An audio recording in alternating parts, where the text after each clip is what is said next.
Donc comment vous est venue l'idée de cette web-série sur cette thématique du lien social, de transmettre, de la transmission? Au départ, c'était simplement parce que je trouvais ça dommage que les enfants du village ne rencontrent pas leurs aînés, les anciens du village. Chacun est dans son coin, les enfants sont à l'école et les personnes âgées étaient chez elles. Et j'avais juste envie de trouver un moyen de les rassembler, de les faire se rencontrer. Et je me suis dit que la vidéo était un appât très bon pour ça.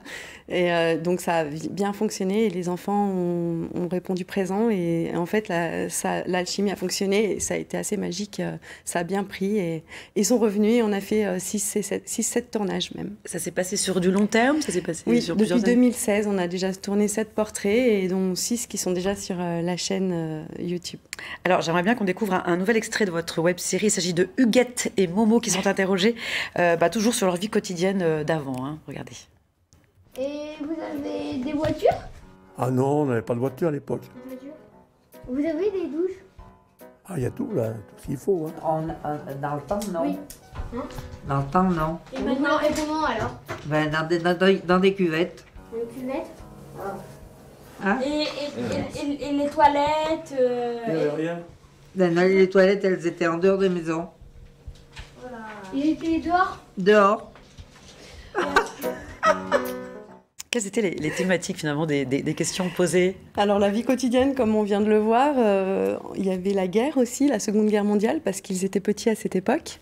Il y avait le travail, quels étaient les métiers, il y avait les transports, le climat, comment était le climat à l'époque, les mœurs et coutumes, voilà, c'était l'éducation également, comment c'était avec les parents, voilà.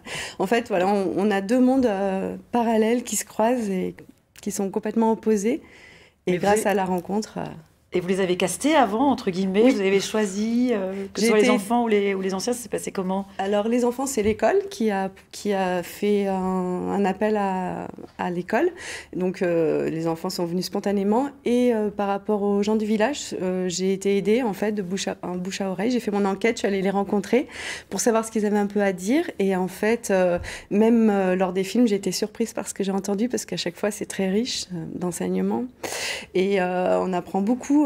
Même ceux qui n'ont pas une histoire extraordinaire, c'est très riche parce qu'ils nous apprennent beaucoup sur la vie, sur comment ils perçoivent les choses. Il y a beaucoup de philosophie et de sagesse.